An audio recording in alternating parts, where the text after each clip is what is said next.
Тус хошоог анх 2017 онд Их сургуулийн ректор Хөдөлмөрийн Баатар Ардын багш Нэмосрогын санаачлалгаар агуу их орны дайны ялгалтын 72 жилийн ойг тохиолдуулан босгож байжээ. За хөшөөнд яалтын баг хуралд оролцож байсан зөвлөлт социалист бүгд найрамдах холбоотой улсын удирдагч Йозеф Сталин, Америкийн нэгдсэн улсын ерөнхийлөгч Франклин Рузвельт, Их Британи улсын ерөнхий сайд Уинстон Черчилль нарын дайныг зогсоох түүхэн уулзалтын үеийг дүрсэлсэн юм а. За холбоотой улсуудын тэргүүн нарын баг хурал 1945 оны 2 дугаар сарын 4-өөс 11-нд Яалт хотод болж байсан. За тус түүхэн уулзалтын хэлэлцэх асуудлын хүрээнд бүгд найрамдах Монгол Ард улсын тусгаар тогтнолыг хүлээн зөвшөөрөх асуудлыг дэлхийн их гүрнүүдийн хэмжээнд анхудаа хүлээн зөвшөөрч байсан түүхтэй юм а. Монгол улс 1939 онд халахын голоор хатанд авталсан харийн төрөмгөлөгчдийг зөвлөлтийн цэргийн анги нэгтгэлүүдтэй хамтран болцоогч ард түмнийх эрхчид улсын хорныхоо тусгаар тогтныг хамгаалж алс дорлотод асах байсан дэлхийн 2 дугаар дайны аюулыг хязгаарлан зогсоож чадсан билээ. Дэлхийн 2 дугаар дайны төгсөл 1945 онд Монгол зөвлөлтийн дайчид мөр зэрэгсэн давшиж хойд хятадын ард түмнийг Японы сэргийн төрөмгөлөгчдөд чөлөөтлөхөд онцгой өргүйтгэж ялалт байгуулсан түүхтэй.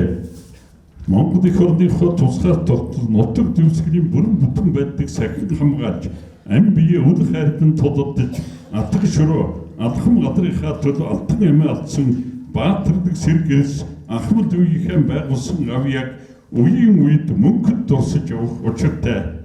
Их орны дайнд оролцсон Ахмад дайчид болон их ядалтын найдвартай артад байж өнөөгийн инг цагийг авчрах дүнтэй хөнөөрөө оруулсан ах дүүгийн найрамдад Монгол Оросын ард түмэндээ хадуун баяр хүргэж аз жаргал хамгийн сайн сайхныг хүсгэн өрөөж байна. Эрхэм хүндэт Оросын холбооны улсаас Монгол улс суугаа онц бөгөөд бүрэн эрхэд тэжсэн сайд Евсюков Алексей Николаевич дахин талархлаа илэрхийлье. Монгол Оросын ард түмний нөхөрлөд найрамдал улбар батчин бэгч болдгоо.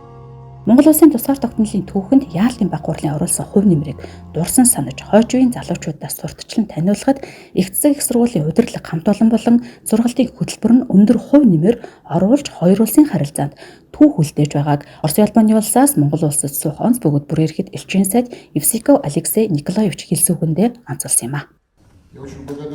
Энэхүү их сургууль Чингис хааны нэрэмжит боловч энэхүү их сургууль одоо манай хамтын баярдааны түүхийг эрхэмлдэг ийм улсууд сурж байгаа байртай байна. Танай их сургууль одоо Монгол улсад магадгүй бас Азийн дундаа ганцхан одоо ялтын гэрээнд ялтын баг хурал зориулсан хөшөө босгосон газар нь танай сургууль ганцхан газар юм шүү. Ялтын гэрээний тухай, ялтын баг хурлын тухай, тэгээд авгай их орны дайны тухай маш найржийн дэлгэрэнгүй танилцуулсан хоёр үеийнхэнтэй бас залуучуудад танилцуулсан явдал танд талархтай байна. Одоо их засаг их сургуулийн удирдлагад ажлын өндөр амжилт хүсэж тэгээд та бүхэнд оюутан сурагч та бүхэнд сургалтын өндөр амжилтыг хүсэж эрүүл мэндийг хүсье. За тэрээр мөн ирэх 2026 онд бүгд найрамдах Монгол Ард улс болон Орос улбаны улсын хооронд дипломат харилцаа тогтоосны 105 жилийн ойг хоёр улс тэмдэглэх болсныг хэлж их сургуулийн удирдлага хамт олон хамтран ажиллах саналыг тавьсан юм. Их сургууль нь 3 гүрний их удирдагч нарын хөшөөнд жилбэр хүндэтгэл үзүүлдэг уламжлалтай юм а.